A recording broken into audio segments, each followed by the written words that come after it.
Okay, making sure this is working and the mic's on.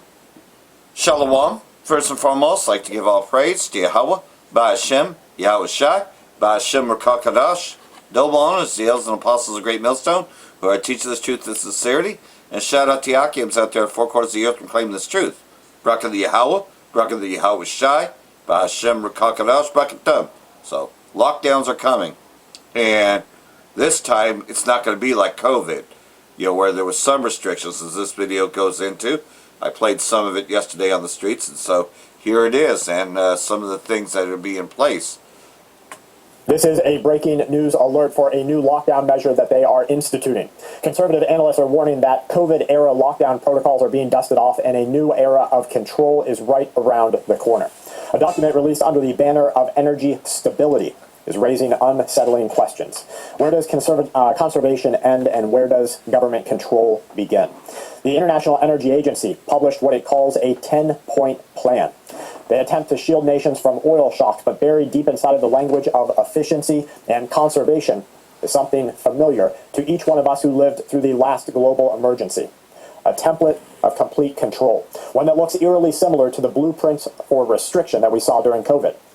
The global control system is naming this template Sheltering from Oil Shock. At the center of the plan is a proposal that fundamentally alters freedom of movement. They're instructing you to alternate your driving days based on your license plate number. They want to limit when you are allowed to travel, and they want to create permit-style restrictive systems for your personal mobility. Step 2 is travel suppression. They will institute mandatory reduced speed limits, lowering distance and frequency of travel and discouraging air travel. They will introduce soft bans through inconvenience and ambiguity. Step 3 is behavioral enforcement. There's an encouragement to work from home, reducing daily commuting and physical movement, normalizing a so-called stay-in-place lifestyle. Step 4 is household control. They're wanting to push to eliminate gas cooking in favor of full electric dependence. Which sucks. They want to expand oversight into how you cook, how you heat your home, and ultimately how you live. They want to increase dependence on centralized energy systems. Step 5 is rationing without calling it rationing. Slower speeds, fewer travel days. They also want to not explicitly ban, but place practical limits on what you can use.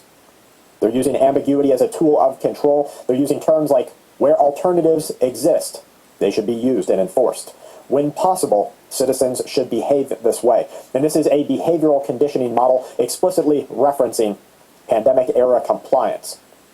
What they have done is they have written these instructions as emergency measures to conserve, but what they have developed is an architecture of permit-based society, where your ability to live in the same way that you did last year is no longer determined by your need or by the disguise of freedom. It's compliance with a rotating government schedule. And what we're seeing right now is something that was once unthinkable becoming normalized in real time. Now, critics of this see something else. Rationing without calling it rationing. You can still drive, but you should drive slower. You should drive less frequency, and you should only do so under controlled conditions. Inside of your home, the reach is expanding. The agency is advocating for a shift away from gas cooking toward electric alternative. This is infrastructural control. Fuck you. When you're looking at cooking, heating, and daily living, and it's tied entirely to centralized electrical systems, your independence shrinks, and your dependence becomes government mandated. And then we see the most familiar piece of it all. Remote work mandates, instituted where possible. And just this phrase echoes a word-for-word justification that was used during the global shutdowns of the year 2020. Back then, they put it out under public health. Now it's energy security. It's the same playbook for a different crisis. And we can start to see now that it's no longer about oil, and it's about human conditioning, proving that large populations can be guided step by step into accepting reduced movement, reduced consumption, reduced autonomy, all under the disguise of the collective necessity. Now, if there's one thing that we have talked about on this channel, it's that history shows us temporary measures instituted under emergency times have a great way of becoming permanent structure. What used to start as a response to crisis very quickly hardens into policy long after that crisis fades away. Never let a good crisis go to waste. Is, are they willing to lock down the entire world for their political gains? Folks, you're watching Full Spectrum Survival here on YouTube, where So, like everything else, so he's definitely getting into it, man. You know? So, it's a 10-point plan that they have. So, the New World Order is right around the corner. You know, they're going to merge, they're going to forge this New World Order. Remember, not long after, by the way, this war is a little bit longer than Desert Storm was, which included the ground war. But you remember how George Bush, after that, said we have a new opportunity to forge a new world order? What do you think they're going to do with this? Because, like everything else, so they tell you one thing and then it's going to be a complete opposite, right?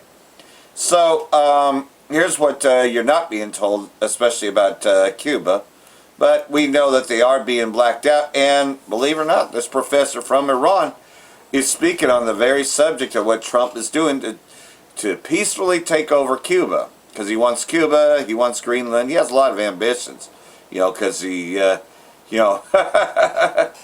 he's been on a roll since he captured Maduro.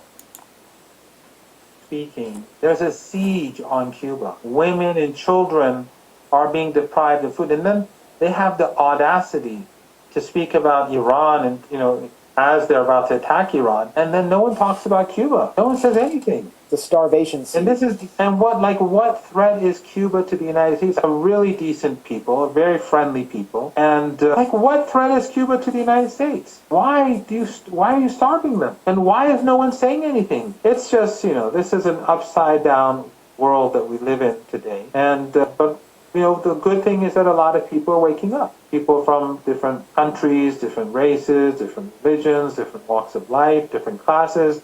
A lot of people are waking up, and that is something that should encourage us. We shouldn't be discouraged or depressed. We should just push harder and harder until we bring about change.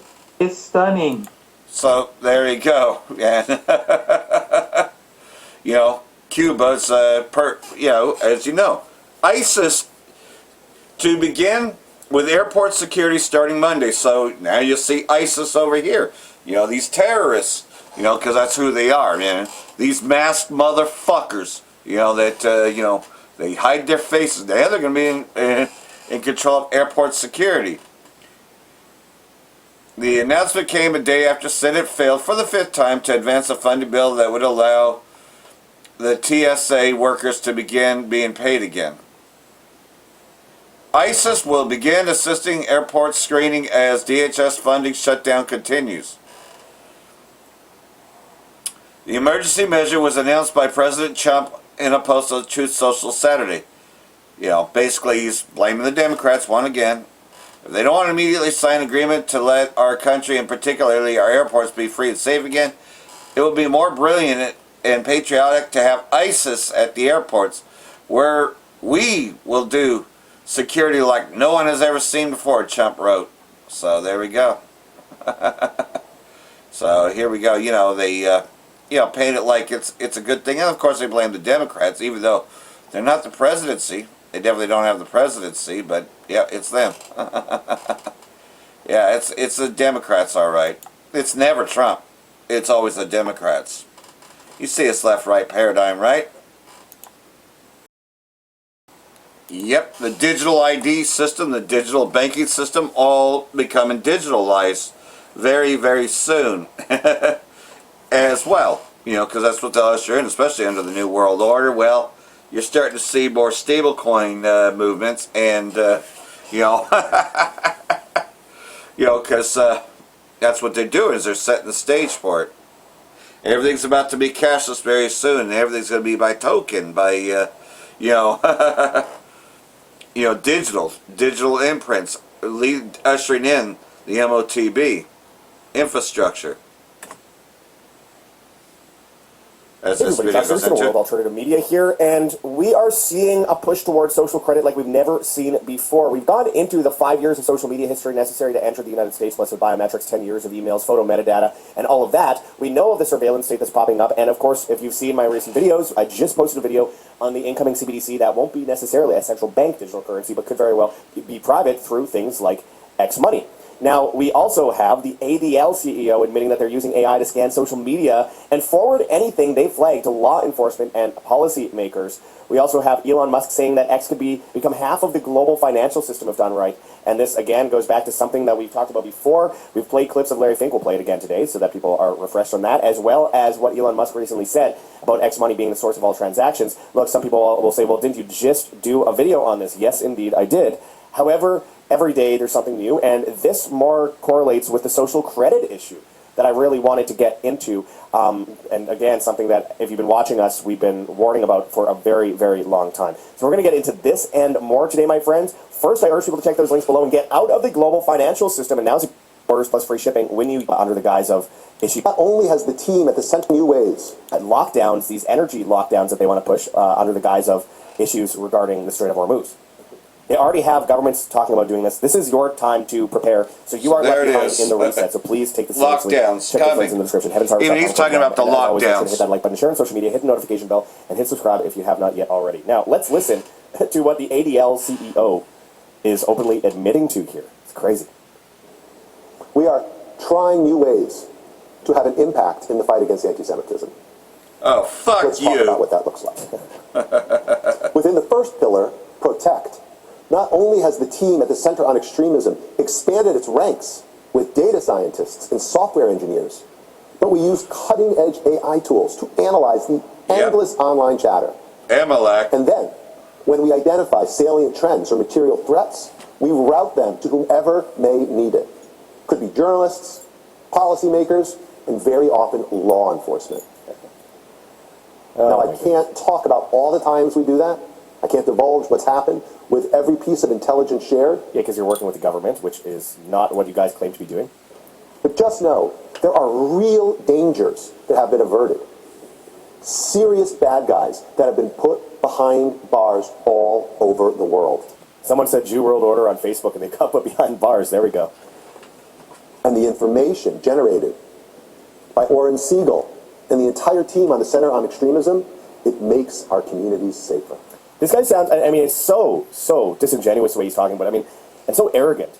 But this is the same kind of thing that we saw from the left when it came to hate speech, when it came to all this. And by the way, the first step toward social credit and the destruction of humanity as an independent, being is in this move to technocracy, censorship, 100%.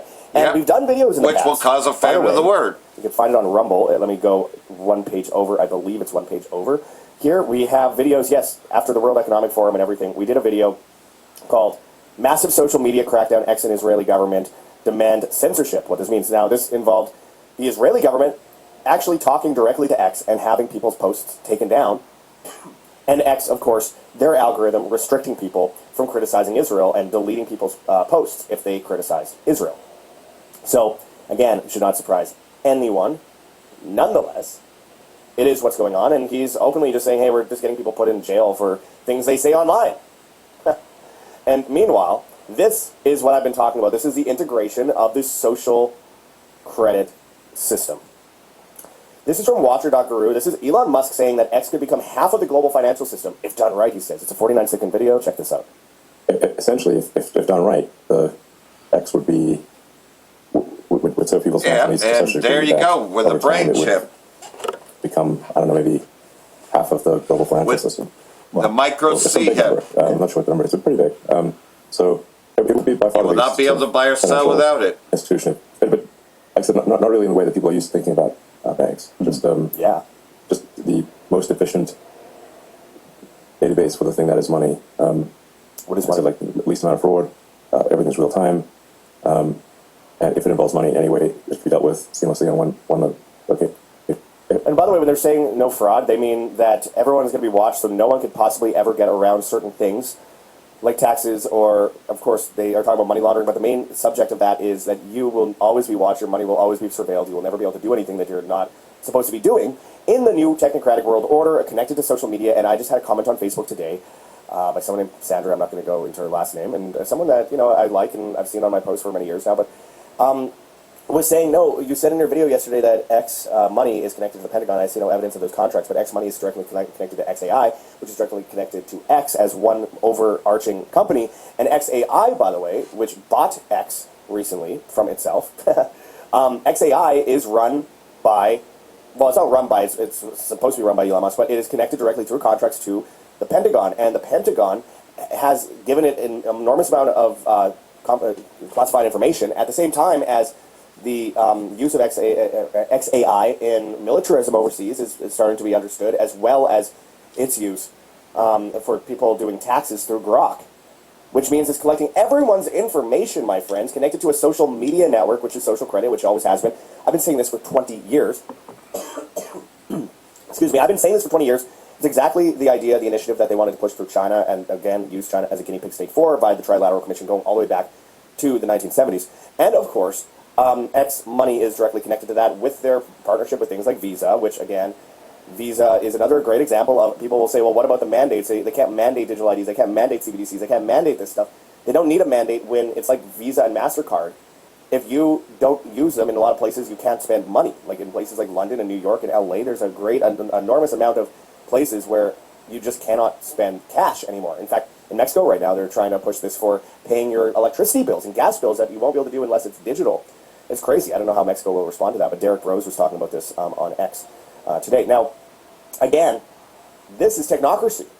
This is exactly what we've been warning about, what we've been talking about. And again, this new financial system, when people say, oh, well, X money is not XAI, well, XAI owns X and X owns X money, which X is being registered as a bank. And of course, this is connected to the same guy who wants to put chips in your brain attached to a Pentagon-funded mesh network. Oh, no, but he's based. He's so based because he called out the trans agenda. Yeah, meanwhile, he's literally making people transhumanists. Yep. They want everything to be digitally tracked. And that's the whole point of why Musk is on one side of it. You know, you got, you know, the medical ID. Everything's all about real ID, right? Because they use that term, you know, everybody has to have a real ID. Get it? You know, and that's all going to be tracked and traced. Your every move. America throws its service members into an unjust war for Israeli state. President Trump's decision to join Israeli states launching a regime change war against Iran, which has so far cost the lives of at least 13. It's way more than that. About 3,000 have been killed, and they're still climbing. More than 200 have been wounded, dozens seriously enough to require evacuations to military hospitals in Europe and the U.S. Among them are individuals who suffered traumatic brain injuries, burns, and shrapnel wounds. One was facing potential amputation of an arm and a leg. Of course, usual U.S. casualties comprise a small subset of the total bloodshed and executing this unjust war. Okay, that's where it is. But see, like everything else, though, the collateral damage included 150 schoolgirls, mostly between 7 and 12, which he said was fun. Remember, this whole thing's about having fun for the president. It should have already been apparent. Operation Epstein Theory should make clear that service members, good intentions aside, combat waged war under U.S. flag rarely has anything to do with American security. Moreover, I will say this as former Army enlistee and regular Army officer, anyone thinking of starting or extending military career should understand that their government may send them to be killed, maimed, or psychologically damaged and to slaughter foreign innocents, so long as it helps those in power remain in good graces of the extremists who rule Israeli state and their powerful collaborators inside the U.S. And like everything else, though, he supports Israeli state 1,000%. So we know, you know, key takeaway is Iran was not developing a nuclear weapon. You know, that's been proven time and time again. But, you know, it's all about King Bibi. Number 2, Iran did not stray from the 2015 nuclear deal, but Trump did. Yeah, Trump ended it. Number 3, Iran wasn't problematic negotiating partner. Yeah, so they were never problematic. I mean, this, and the list goes on. Number 4, Iran's ballistic missile program wasn't built for offense. Yeah. Everything they've done has been retaliatory in retaliation. They're called retaliation strikes. So they've never done anything offensively. Everything's been a defense. And, you know, there's been like, well, you're just waiting to be attacked? Is that what your strategy is? It doesn't sound like, you know, they should do some offensive things. That's what some have argued. But everything they've done has been in defense. Iran has been waging war against the U.S. for 47 years. Right. Because everything else, though, you should know. To the contrary, hostilities have overwhelmingly originated in D.C. and through survey of the history should go back at least 73 years to 1953. It's when the U.S. and United Kingdom orchestrated the ouster of Iran's democratically elected prime minister. The same thing they just did with Ukraine in 2014. The ledger should also include the U.S. support of Iraq's 8-year war against Iran in the 80s, which given them artillery targeting intel to Iraq and allowing which, with the knowledge those targets would be hit with chemical weapons. Then there's decades of economic blockades mirroring the morality of Al-Qaeda, which Al-Qaeda is CIA. They're CIA operatives to give you the illusion that they're fighting against terrorism when they're the very terrorists themselves. The ceasefire, and it just go on and on. Last summer brought America's unprovoked bombing of Iran's imaginary nuclear weapons program. The ceasefire ended the so-called 12-day war, turned out to be a mere strategic pause before all warfare initiated by the Israeli state and the U.S. on February 28th. And they're right about it. So like everything else, though, you know, there's still, no, they still believe the bullshit they hear on Fox News. And so like everything else, though, someone else died who once tried to indict Trump. Well, Trump's glad that he's dead. Former special counsel Robert Mueller dies at 81. Trump's remarks, I'm glad he's dead. Well, sure. No sweat off your ass. President Trump blasted former political adversary Robert Mueller while announcing his death on Saturday.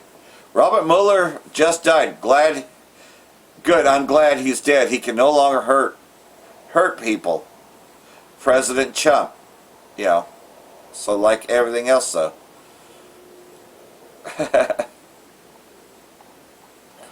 So, you know, just kind of bragging, you know, okay, another adversary dead. Oh, and he just recently threatened again to go after Greenland. I mean, we already know about his ambitions. He's been really wanting to take Greenland away from Denmark, and EU and NATO. Trump threatens to invade Greenland if Europe refuses to help against Iran.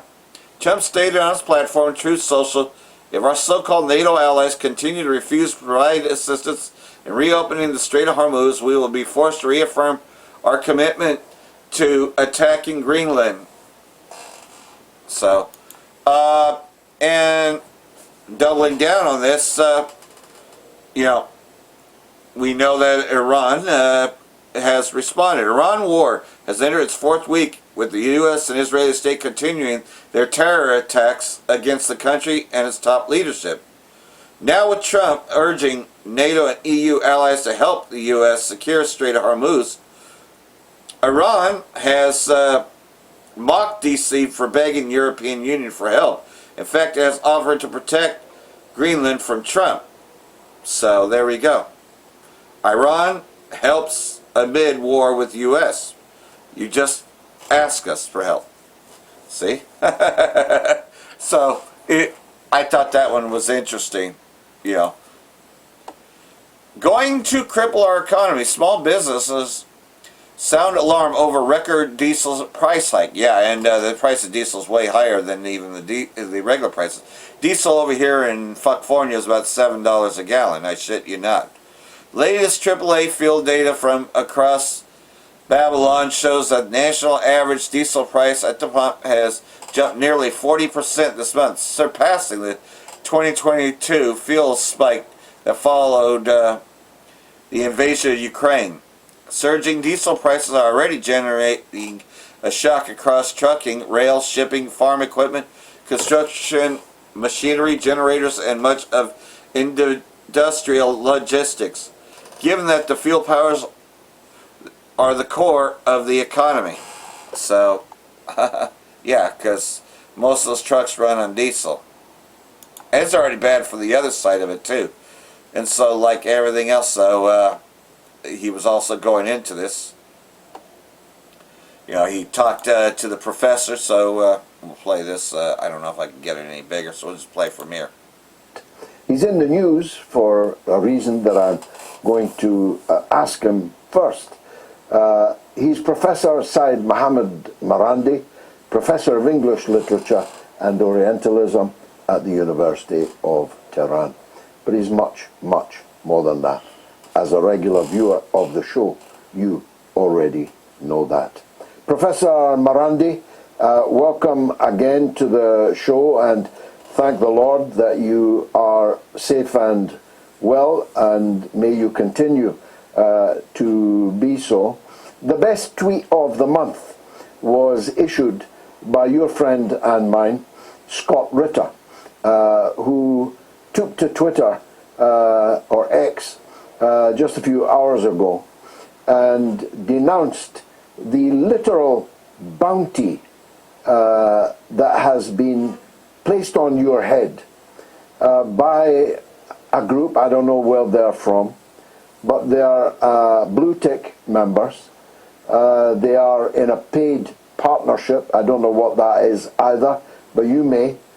And in that tweet of theirs, they are offering $1 million US for your capture, presumably then to be tortured and murdered. It's not the most important story of the day, but it's pretty important. Not least because Elon Musk has completely, steadfastly refused to remove the tweet. He's refused to suspend the because Elon Musk is with them. Tweet. Anyway, Scott Ritter said they've offered this. They're cowards. They've offered to kill Professor Marandi, although they know he's a peaceful man. Scott says, but I am not a peaceful man. So I suggest to you that you raise $1 million to come and capture me. I promise you, it'll be the last thing that you will ever do. Give us your feelings about seeing that tweet in print. It's coming up all the time, Which shouldn't mainly be by people surprising, right? denouncing it and demanding Musk's action, but action there has been none. Your views on that, Professor? Well, thank you very much for having me, George. It's always a great honor being with you. I'm not surprised, and I don't think you are either, after your experience at the airport in your home country and how they treated you and how you ultimately had to leave. The world is changing, and the West is becoming much more authoritarian and dangerous very rapidly. Elon Musk and X and other social media, they supported the genocide in Gaza. They supported the slaughter. They censored people for criticizing what was going on. I recall numerous tweets of mine that were deleted. One was a picture of a number of Palestinian children who were massacred, and I wrote above it, Western values, and in scare quotes.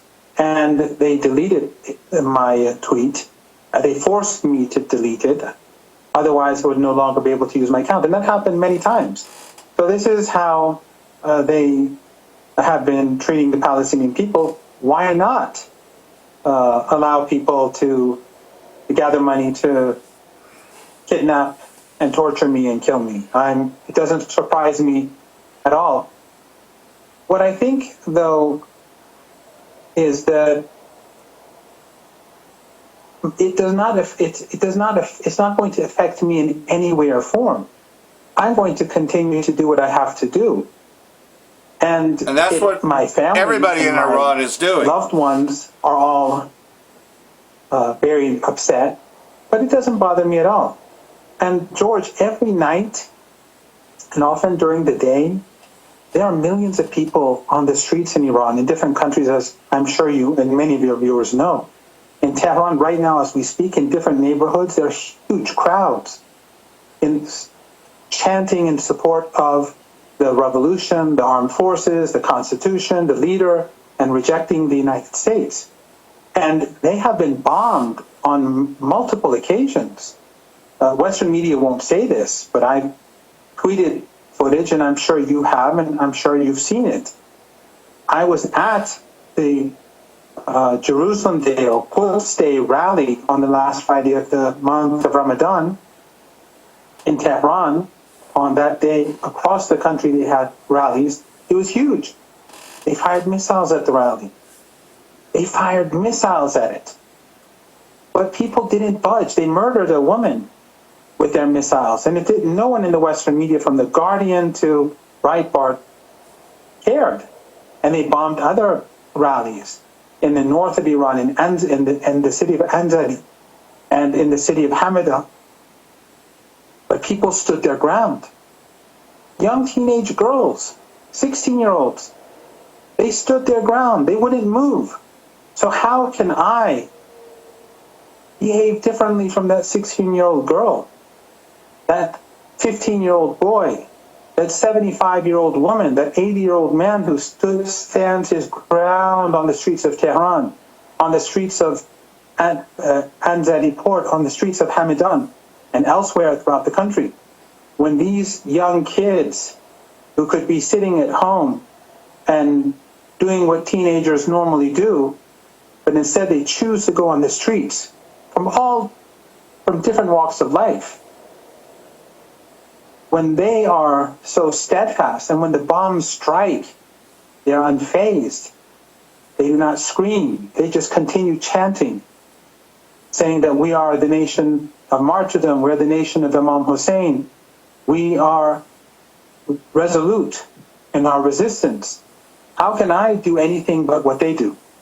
So I will continue to do what I have to do, but it is something that people should keep in mind, that Elon Musk is allowing his platform for people there to gather money, to take people hostage, and of course torture them and murder them. But if you say that if you complain too much about dead Palestinian kids, you could get into trouble. Well, indeed, and full marks to you for that answer. I expected nothing less from you. Let's turn to the bigger picture. There's a Scottish comedian called Duncan McRae who is facing the Lord on the Judgment Day, and who is told by the Lord that he's going downstairs because of all the bad things that he had done in his life. And he says in the Scottish vernacular to the Lord, I didn't ken, I didn't know, I didn't ken. And the Lord says, well, you ken now, you know now. They know now that they picked the wrong country to try and bully, to try and break. They now know for sure that they've bitten off far more than they are able to chew. All of us who are watching social media know this. Perhaps those watching mainstream media, not so much, but the policy makers, the military brass, and looking at his face and his physical and mental degeneration, Donald Trump knows it too. Oh, absolutely. Absolutely. And in the coming hours, if Trump decides to strike Iran's critical infrastructure, Here it is. Iran will force them to pay a price beyond their imagination. Iran is prepared for all-out war. It has not shown its true power yet. It is holding back. And all those family dictatorships in the Persian Gulf, in Qatar, these proxies of the regime in Washington, the Emirates, the Bahraini regime, the Saudi regime, the Kuwaiti regime, all of them, every single one of them, they are complicit in this war. They assisted the United States in slaughtering Iranians. They've been assisting the United States for all these years in all their wars, whether in Yemen or whether in Iraq. When they invaded Iraq, these countries, these regimes, they had funded Saddam Hussein in the 1980s. They gave him hundreds of billions of dollars. But He's when right their about masters that. in Washington told them to turn against Saddam Hussein, they did so immediately.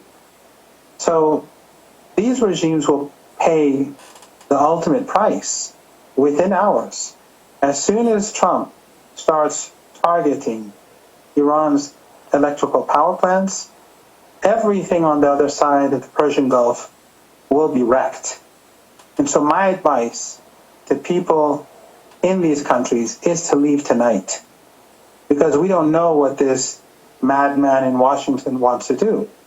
He is completely irrational. He is moody. He has mood swings. He says one thing now, and he'll say something completely different in an hour from now. So we have no idea where he's going to go, but we're prepared for the worst. And we've already shown him that. The Iranians have already shown him that. When the Israeli regime struck Iran's critical gas infrastructure, with the consent of the United States, Trump is lying that he didn't know. The U.S. did know. If he personally did not know, that just shows how ignorant he is. But when they struck, Iran immediately hit back very hard, and Trump was forced to back off because he knows what this means. So if they strike Iran's critical infrastructure, that will be the end of oil and gas in the Persian Gulf. And the same is true for the regime in Baku, which is a close ally of the Israeli regime. Their oil and gas will no longer be exported in the near future. So Trump has to be very careful, because if this happens, then it no longer matters if the Strait of Hormuz is opened or not. If there is some sort of agreement, there will be no more oil or gas or petrochemicals and no ships to take those non-existent oil and gas and petrochemicals. And that would lead to a global economic crash that the world has never seen in the last century. So there you have it right there. You see where this is? And obviously he was on the UK Saturday night, right? This is Monday. All this shit could go down today, so, just watch it, man. Watching, see what he'll say to us, right? And we are to run tell that, right? But like everything else, so, Trump's already doubling down, as Jimmy Dore goes into, that he's not really worried about consumers, because why should he? I mean, he's going to make a lot of money off of this. This war is a lot of fun, and so they're going to go die for him, and they're going to try the suicide of actually trying to land on Karg Island. And I believe they're about to be chased off, because I've heard rumor, and I'll show it in a little bit, that Russia's also sending a fleet of their best ships too, their best warships. So it's getting a lot more interesting, but like everything else though, he's not concerned about you 99%ers. So, Jimmy Dore, he goes into all of this, and so, they're not worried about you 99%ers, because they're going to regulate everything. They're going to have a lockdown, they're going to regulate everything you do. This is Trump economic advisor Kevin Hassett, and he was on CNBC, and he accidentally let the truth. This is the only time you commit a gaffe in Washington is when you tell the truth. That's called a gaffe. Lying is how the whole system works. When you accidentally tell the truth, that's a gaffe. So he lets the mask is off, and he's going to let you know that the Trump administration do not give a F about you. Yeah. Or how badly this war hurts you in the pocketbook. Watch this. The U.S. economy is fundamentally sound, and that if it were to be extended, it wouldn't really disrupt the U.S. economy very much at all. It would hurt consumers, and we'd have to think about if that continued, what we would have to do about that. But that's like really the last of our concerns right now, because we're very confident that this thing is going ahead of schedule. So I don't know if you heard what he said. This is going to hurt consumers, but that's the last thing we're worried about. Yeah, that's what he said. Did you hear? I'll play it again. The economy is fundamentally sound. The economy is fundamentally sound. That if it were to be extended, it wouldn't really So if this war were to be extended, it wouldn't hurt our economy. disrupt the U.S. economy very much at all. It would hurt consumers, and we'd have to think about, if that continued, what we would have to do about that. But that's like really the last of our concerns right now. Yeah. It's not really going to damage our economy. I mean, it's going to hurt consumers, but that's really the last thing. We don't give a damn. Yep. So isn't it interesting 40 that they below say and they don't the give a economy fuck. would hurt consumers? Who exactly is the economy for? He asked naively. They're only talking about the Wall Street elite, and the rest of us are on the soup line. Yeah, the 99%. Power to the people, Proud Socialist says, this accidental confession by Trump's economic advisor speaks to the bigger issue, which is that the United States economy exists to serve the rich, when it should exist to serve the working class people who make it run. Yeah. You would think. Remember George Carlin said it's a big club and you ain't in it? Yep. Well, I like what Proud Socialist says. He says, timeless quote by George Carlin, that will always be relevant until the masses wake up and realize we have more in common with each other than the capitalist political parties that seek to divide us because it is easier to control and conquer us that way. That's 100% act. Ian Malcolm 84 says, not only do they not care about Americans, they are actively making things worse for us as they export our wealth to Israel so we can be enslaved by global Jewry. Your nation is being sabotaged, and it's time for the entire world to awaken to the obvious catalysts. I like what Jackie Maniel says. Now, let's be precise about what was just said. The director of the National Economic Council, the president's chief economic advisor, acknowledged on live television that an extended war would hurt American consumers, then described that harm as the last of our concerns right now. This is not a misquote. This is not out of context. The full transcript makes it worse, not better. Gas prices are going up more than 20% since the war began. 5 states are approaching $4 a gallon gas. It's already 5 here in California. This the largest oil supply disruption I'm talking about in the Costco. history of the global market. The American Farm Bureau has warned of supply chain shocks. Which means there's going to be food shortages because they can't get fertilizer. That's right. The airlines are raising ticket prices. Goldman Sachs is forecasting a 20% higher oil prices for the fall of 2026. It's going to be higher than that. These are the conditions under which a senior White House official decided the right message was that consumers are their last priority. Yep. They don't care about the political us. damage is significant, but almost secondary to the substantive admission. What hasn't revealed is the internal priority hierarchy of an administration that started a war it knew would hurt working Americans, decided the strategic objective outweighed that cost, and is now openly saying so in front of the camera. The quiet part being loud here is not just that consumers don't matter, it's that this calculus was made before February 28th, not after. They knew before they started this war. Yep. They didn't care. Yep. Trump campaigned on bringing down costs for ordinary Americans. His own economic director just confirmed that when it came to the crunch, those Americans are last in line. Yep. And as I pointed out years ago, we are occupied already. It wasn't a war. They just snuck in and took over. And because of that, nobody takes it seriously. But now because there is a war, everybody is instead now connecting all the dots and seeing how controlled we are. So gear up for false flags to distract us, like drones that conveniently disappeared, to validate the lame story that Iranian terror cells are all ready to strike pointless strategic sites, which should anger the populace. We aren't supposed to know all this before they actually do it, but we do know this now, so when they do the false flags, we're ready. They already lost this war a long time ago. I'm talking about the war of rhetoric. So here, Yeah. And it's funny because Hillary Clinton said this. She says, we are in an information war, and we're losing that war. She said that. She was famous for saying that when she was trying to run for president in 2016, which, of course, we know she got beat by Donald Trump. But nonetheless, we are in an information war, and we're losing that war, because she really wants to cut everything, And that was then, then she's just one of many. They eventually are going to take this down, so get this while you still can. I mean, we've talked about a famine of the word, we've piped, So again, we're just watching prophecy befall. And we already know, because we've been prepared for it for quite some time. You see, that's just it. A wise man would have known that the thief was coming, right? But he's going to come as a thief in the night. Nobody else is going to know it. except those that were prudent, those that were watching and measuring the time diligently. That's where we come in, because he had already given his prophets the secrets, you know. And we've been sharing those secrets. We've been piping. Only few are listening. We're really just edifying each other. And that's why we say to edify the hopeful elect. Nobody else is listening. And you know what? They're going to be caught up. They're going to be caught up as a thief in the night when all of it happens. Alphatica tweets out, it wouldn't disrupt the U.S. economy, but it would hurt consumers. Consumer spending is 68% of the GDP. Yep. The consumer is the economy. This isn't even a political point. It's an accounting identity.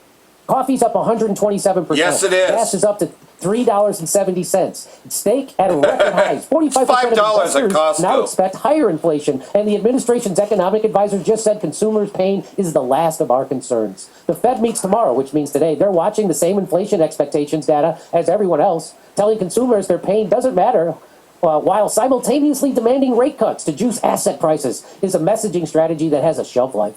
And that shelf life is measured in gas station receipts. Here's another one. I'm more worried about our own government attacking us on our own soil to blame it on Iran than I am that Iran will attack us. That's where we are now. Yeah. That's where we are now. And by the way, it's no longer our government. It's an Israeli-occupied government. It's the Zionist-occupied government. Yep, the least of the flock. That's where we are at now. And if you want to hear my jokes about this, come see me in San Antonio, Albuquerque, Houston, Dallas, Salt Lake City, Los Angeles. Hey, he uses humor like George Carlin did. You know, he already showed you a quote like George Carlin.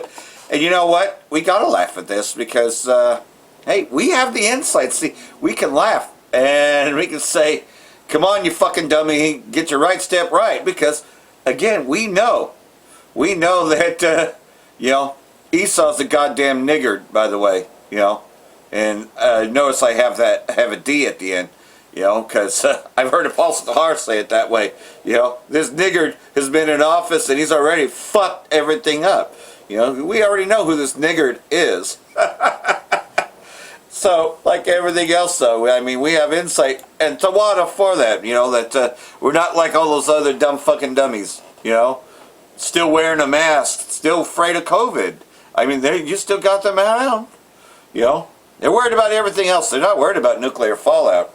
And I've often said this. I said, hey, you know, these fucking people, man, they get fucking money for counseling, right? You know, they charge $75 to $80 an hour for counseling, right? It's like, give them to me, right? And I would say, you know, I'd be in and out in a few seconds. It's like, tell me this. What's your fallout plan? What's your fallout plan? Nuclear war is right around the corner. What's your fallout plan? They ain't got one. It's going to catch them as a thief in the night. And guess who my counselors are?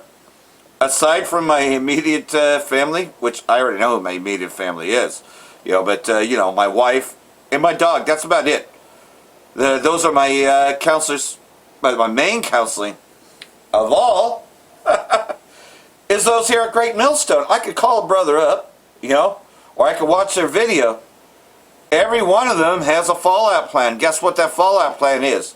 You know, to get right with Yahweh Shai, right? You know, and that's why we say the hopeful elect. They have a much better plan and strategy, and it's the only plan and strategy that you should have. That's even better than being a prepper. You know, that's the best nuclear fallout plan. Those are the people that I want to get advice from. Is those that actually have a plan to get right with Yahweh Shai. You should not be listening to these fucking idiots that don't know a fucking thing. You know? And that's just it. Most people are fucking retarded. That's just it. Once you've been given the revelation of everything that's happening, you know, you see everybody else as a fucking retard. They haven't a fucking clue what's about to happen. You know? Until it happens. Well, it's going to take them as a thief in the night. They're going to like, I don't know. Costco gas lines surge as drivers hunt for cheaper fuel. Again, it's $5 a gallon at Costco. And that's the best price you're going to get on gas. At a Costco near San Antonio, drivers were waiting up to half an hour just to fill up, while others are checking apps like Gas Buddy are driving farther to save a few cents per gallon. With prices close to $4 nationwide, okay, that's what it is nationwide, It's about $5 a gallon here, so, all right. So you got an idea that's a dollar more in California. The broader economic impact will depend on how long prices remain high. Oil has jumped 45% since the war began, and gasoline futures are up more than 50%, driven by supply disruptions and the shutdown of the Strait of Hormuz that pushed pump prices higher across the country, with some states already well above average.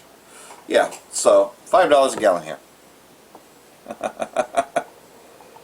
And that's at Costco. I'm not even talking about Chevron or the others. Turkey condemns surge in Israeli settler terrorism in the West Bank, because like everything else, though, you know, they've been creating a lot of terrorism, especially since this war began and even before that. You know, so they just deliberately, you know, because, hey, they can't pick on someone on their own side, so they got to go after these rock throwers, these Palestinians that live in such plausible conditions. You know, they got to just totally destroy everything. Yeah, that's Esau. You know, that's his KKK that he's done to us over here. You see? Like everything else, though, it echoes. And believe it or not, Amalek had everything to do with the KKK and all those other secret societies. They've been running everything for a long time. It's really been the Israeli states of Babylon. You know, the least the flock has been behind everything. You know, and they're behind this war. Turkey on Saturday condemned the escalation in settler terrorism and illegal settlements in the occupied West Bank. We condemn the settler terrorism and settlement activities in the West Bank, which have intensified further in recent times, as well as pressure exerted by Israeli terrorists on Palestinians, Turkish Foreign Ministry said in a statement. He added that an immediate halt to both the annexation practices and settler terrorism is a fundamental requirement under both international law for the stability of the region, which these Israelis don't give a fuck about it because they're not under any international law. And so, like everything else, though, he also spoke on RT, same professor, you know, that has $1 million bounty on his head, you know. But, you know, again, you already hear his sentiments are the same as the Ayatollah. You notice that everybody in Tehran and Iran, you know, because Tehran's the capital, everybody in Iran has the same sentiments, though, that they will stand for their country and they will die. And they will be in the crowds and everything else, though, you know, because they consider themselves one, you know, and they're standing up. They're standing up for themselves with all their adversaries around them. Because Saudi Arabia, Qatar, Kuwait, all of them, you know, have been waging a war against them for a long time, been complicit in the things that's happened, you know, the taking down Syria and Iraq and Libya, you know, but they're all going to eventually be dragged into this war because that's what Amalek does.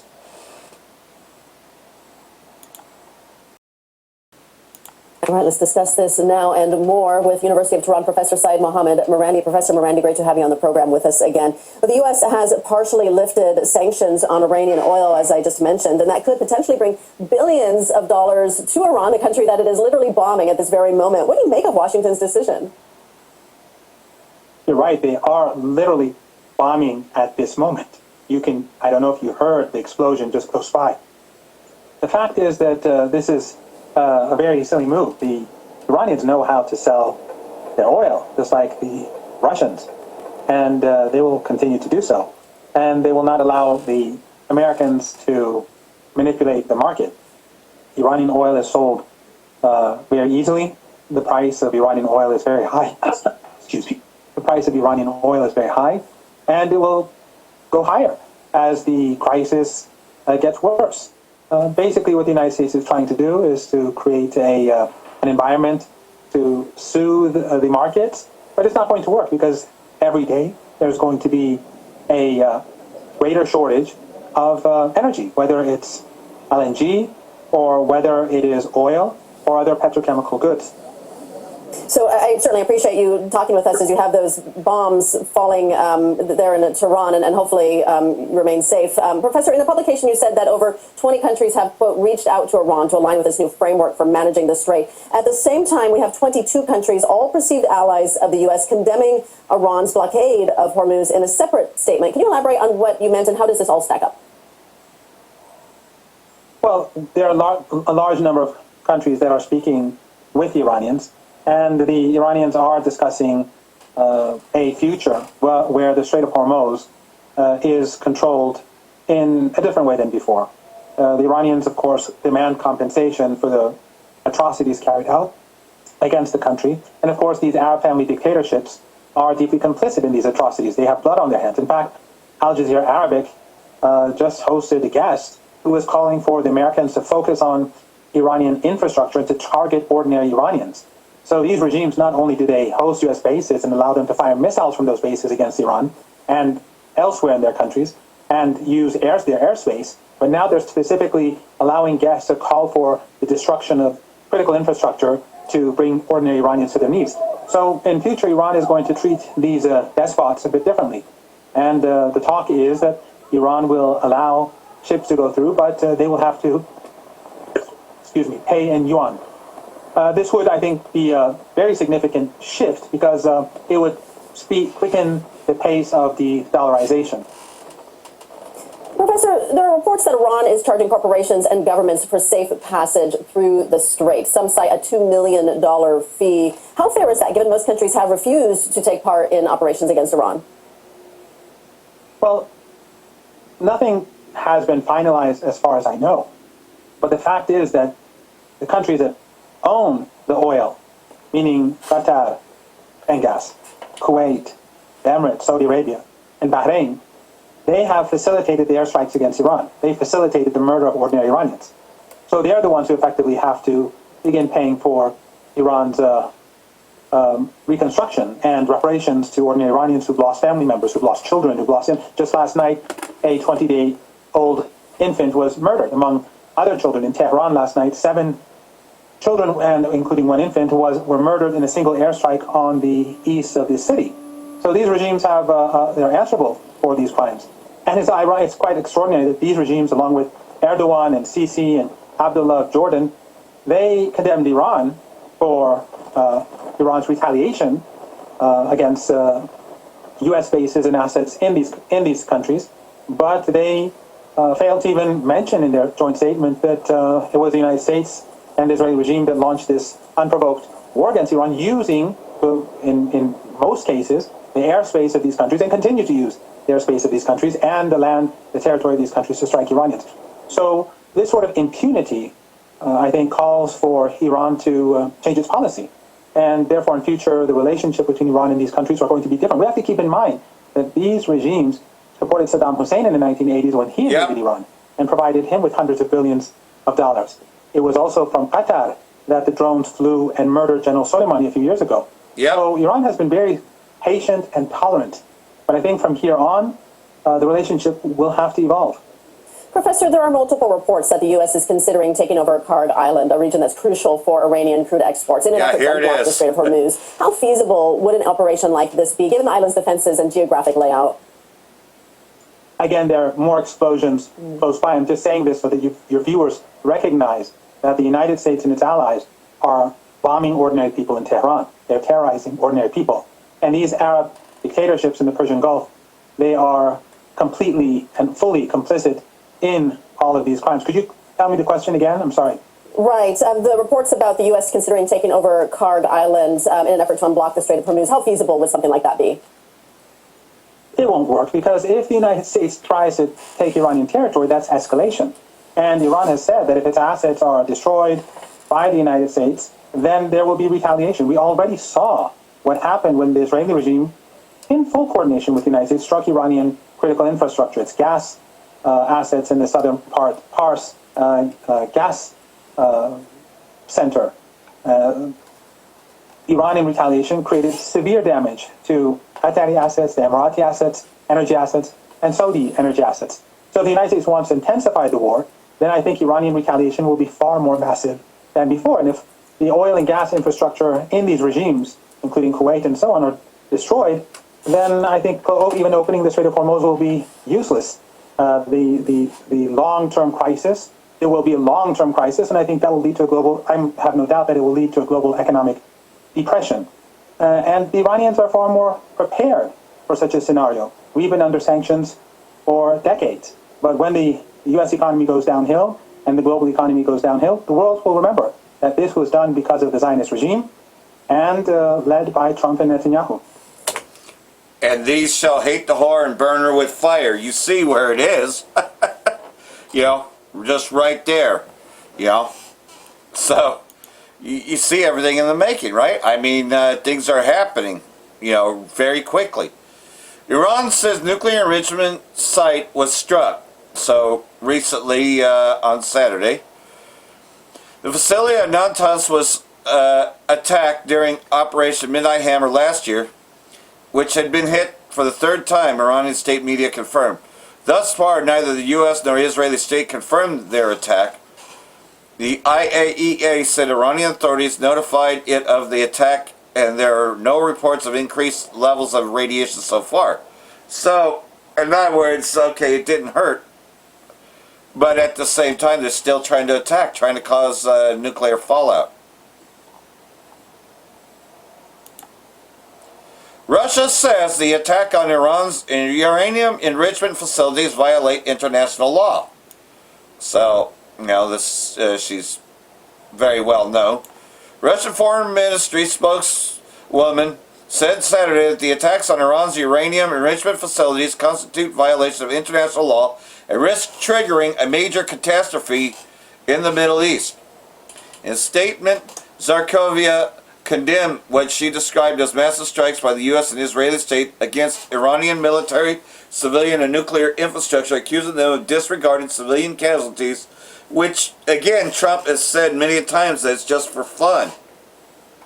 There's a brazen violation of international law that charters of the UN and the International Atomic Energy Agency, as well as relevant resolutions of the UN Security Council and the agency's General Conference, Zarkovia said. She urged the international community, including the leadership of the UN and the IAEA, to deliver an objective and uncompromising assessment of these irresponsible actions. But here we go, you know, you've heard this rumor, right? Trump planning to invade Iran's Karg Island. U.S. officials say an invasion of the island would aim to pressure Tehran into reopening the Strait of Hormuz. So, and it's a very dangerous gambit. I mean, this is the 23rd, so this was said on the 20th. U.S. President Trump has considered ordering a takeover of Karg Island in order to pressure the Islamic Republic into reopening the Strait of Hormuz, according to a March 20 report on Axios. Good luck with that. We need about a month to weaken the Iranians with more strikes. Take the island and then get them by the balls and use it for negotiations, one informed told Axios. DC recently claimed it has decimated Iran's launch capabilities, but Iranian forces continue to launch several missile attacks every day. So, like everything else, so, you know. Well, it goes on. You know, and this is an explainer. Why boots on Iranian soil would become strategic catastrophe for the U.S. In other words, a lot of people are going to die if they even tried. As the American-Israeli aggression against Iran enters into its fourth week, with none of the stated objectives materializing, the specter of a ground invasion has moved from whispered contingency to urgent operational planning. However, Iranian armed forces repeatedly warned any American soldiers setting foot on Iranian territory would step into meticulously prepared kill zone designed to inflict losses unseen since World War II. You know, so, like everything else though, Iran made its position emphatically clear. Ground aggression constitutes a red line, and any crossing would be met with surprises that would leave the United States and its Israeli ally unable to remove their soldiers' coffins from Iranian soil. Yeah, they ain't coming back. Like Apostle said, they ain't fucking coming back. You know, anybody entering into this war. And you Jakes that are with them, you know, you're going to be dead with them. You shouldn't even be fighting their war. So this has been confirmed. This is a rumor of war, but it's saying that a fleet has just arrived. Over 25 Russian warships have arrived in the Strait of Hormuz today, supporting Iran amid rising tensions with the U.S. President Putin assured Iran of additional support and promised to stand with the country through the crisis. So you can see, you know, they have sent their own ships. These are definitely Russian ships. So it looks like they did arrive, you know. So that would be even more. So good luck trying to forcibly take the Strait of Hormuz from Iran. Iran attacks Israeli Damonia nuclear site in retaliation. Iran signals tit-for-tat escalation after missiles hit site near Israeli nuclear facilities. So, you know, back and forth. Iranian state television said missile strike on Dihoma, home to nuclear facility in southern Israeli state, was in response to the earlier attack on Natanz nuclear site. Iran's Atomic Energy Organization said the Natanz enrichment complex was targeted this morning, adding there was no leakage of radioactive materials reported. Israeli army confirmed a direct impact of an Iranian missile on a building in the city that houses a nuclear research facility. So, on the Israeli side, 39 people were injured, although officials have not yet provided a full breakdown, which they're not. You know how quiet things are over there. And here we go. This is where it, and today is Monday, by the way, because this was on the 20th. Okay, so maybe Tuesday, but I'm thinking that he said it the day before. Trump issues the ultimatum to Iran. The D.C. has threatened to obliterate the country's power plants unless the Strait of Hormuz is reopened within 48 hours. U.S. President Trump threatened to strike Iran's power plants unless the Strait of Hormuz is reopened to shipping within 48 hours. Trump issued the ultimatum to Tehran on Saturday. Yep, Saturday evening. So, till tonight, Monday evening, right? After failed attempts to rally European countries to help. If Iran doesn't fully open without threat the Strait of Hormuz within 48 hours from this exact point in time, the U.S. will hit and obliterate their various power plants, starting with the biggest one first, the president wrote on Truth Social. Well, you already heard what the professor said, you know, on that. And like everything else, though, this is a very dangerous gambit. But you can see how they could easily usher in the New World Order if all the oil is destroyed. And you can't even get anything out there. A maniacal tyrant. This is what they're saying. Trump's threat to attack Iran's power plants sparks fierce backlash and dramatic escalation of rhetoric. Yes, President Trump on Sunday issued a 48-hour ultimatum to Iran, threatening to obliterate the country's power plants unless the Strait of Hormuz is fully open. And the reason why that is because, of course, Iran is 11 hours ahead of the Pacific time, and Trump made it Saturday night, which carries over to the next day, so that makes sense. The threat posted on a social media platform amplified by DC account has drawn swift and fierce condemnation from lawmakers, legal experts, and military analysts, describing it as a move that is illegally incoherent and indicative of a leader losing control of a war he started. So, like everything else, from help is on our way for Iranian protesters and threatening war crimes against an entire population, wrote U.S. Congress Ansar Ali, condemning the U.S. President's latest threat against the Islamic Republic of Iran. The United States is being run by a maniacal tyrant hell-bent on destroying the country and the world along with it. That's what she said. So actually this is coming from a congresswoman. So the United States is being run by a maniacal tyrant hell-bent on destroying this country and the world along with it. Yep. He's got so many to take down with him. And that's what they're going to do, take everyone down with them. So they're saying that Iran struck this is a false flag, but they are trying to blame Iran for it. Iran unsuccessfully targeted Diego Garcia base. Iran targeted the UK-US base in the Indian Ocean about 4,000 kilometers away from its territory, Well, guess what, though? Iran did not do that, but this was a false flag. It was deliberately meant to miss, but the Israelis did this, to try to draw them in, because that's what they're doing, drawing everybody in. The least of flux will draw them out. Iran has been unsuccessful in targeting the joint U.S.-UK Indian Ocean military base, so like everything else, though, However, though, this is it. Iran denies targeting the U.S.-UK base in the Indian Ocean. The UK has accused Tehran of firing ballistic missiles at Diego Garcia Island. Iran denied targeting joint U.S.-UK military base in the Indian Ocean. Located on the remote island, Diego Garcia is in the chaotic... I don't even know how to say that word. Military site was reportedly targeted by 2 ballistic missiles early on Friday local time. So, like everything else, though, it looks like UK bought it, though. Yeah, they bought it, so they're already drawn in. And they already said it anyways, that they now are granting support for the war.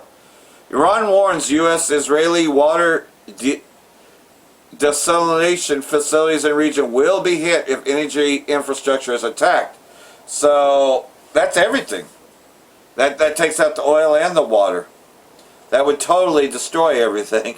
But this is what it's looking like if Trump actually, carries it out. If Iran's fuel and energy infrastructure is attacked by the enemy, all energy infrastructure as well as information technology and water desalination facilities belonging to the U.S. and the regime in the region will be targeted pursuant to previous warnings, said spokesman for the Qaham al-Iniba Central Headquarters Lieutenant Colonel Ibrahim Zalafkhi. Warning came after U.S. President Trump, whose efforts to open the Strait of Hormuz have failed, said the U.S. will hit and obliterate Iran's various power plants, starting with the biggest one first, if the country does not open the strategic waterway. So, there you go.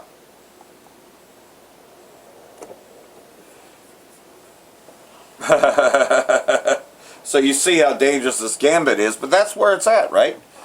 And we're in the times now that we're seeing uproars of the people, which is going to intensify. There's already, in about 5 days, March 28th is a planned No Kings protest, which I believe actor Robert De Niro is going to be involved with that one.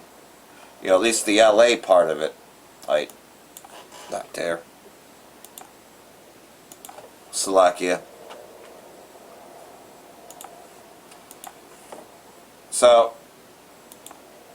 this has also been deemed the year of apostasy and of sellouts. Because we're telling you exactly what's going to take place as it happens. You're seeing it in real time, but you still got people saying that the chip is not the MOTB. Yet they provide no answers whatsoever. That, what hinders you from being able to buy or sell? Can you name it? Oh, it's an embargo. Oh, it's already the currency. How's that? You can use that currency, right? How's that even the image, right? And they try to tell you that the image is Cesare Borgia. Yeah, that's been proven to be a false image. And we've all been guilty of once believing that was the image. We've all been guilty of that until, we were woken up as to what was happening. So like everything else, though, these were in the time that he spoke of, right? Matthew chapter 24, verse 4. Be careful that no one misleads you, deceiving you and lead you into error. Watch out for Decepticons, if you will. People that are just false teachers, definitely misguided. For many will come in my name, misusing it and appropriating the strength of the name which belongs to me, saying that I am the anointed, and will mislead many. Well, there you go. All the others there, man, they have a lot to answer for. And they will answer for it.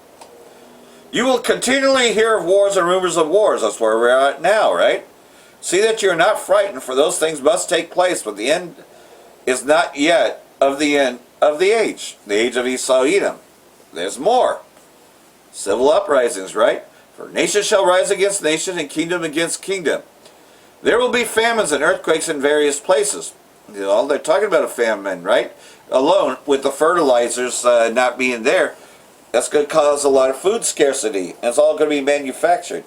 But these are merely the beginning of birth pains, of the intolerable anguish, and the time of unprecedented trouble, aka Jacob's trouble. So unprecedented trouble is about to come. And we pray that the Most High will give us strength to get through this. They will hand you over to endure tribulation, and will put you to death, and you will be hated by all nations because of my name. That is the names Yahweh, Yahweh Shai. You know, JC's already been accepted. You know, all the other false names have been accepted. So we're going to have to go through some shit. You know, we're going to be going through some hard times, unprecedented times. At that time, many will be offended and repelled by their association with me and will fall away. You know, basically, they're going to fall out. We have lots of fallouts, right? From the one whom they should trust, and will betray one another, handing over believers to their persecutors, and will hate one another, you know, so a lot of people are going to turn you in. This is also, you know, this has been the year of apostates, of sellouts, and agents. Yes, there will be agents in all camps, especially here at Great Millstone. Yeah, there are agents in our camps. We don't know which one's an agent. We don't know which one's a Judas. And remember, Bishop Nathaniel was once a part of One West. And look at the kind of agent that he is now. He's a 501c3. He once taught the truth, but now he's a liar. He's been proven to be a false prophet, right? Many false prophets will appear and mislead many. Because lawlessness has increased, the love of most people will grow cold. You know, again, everything's about to change. It's going to be unprecedented trouble. So we pray that the Most High, Yahweh, Yahweh Shai, guide us and protect us in that time.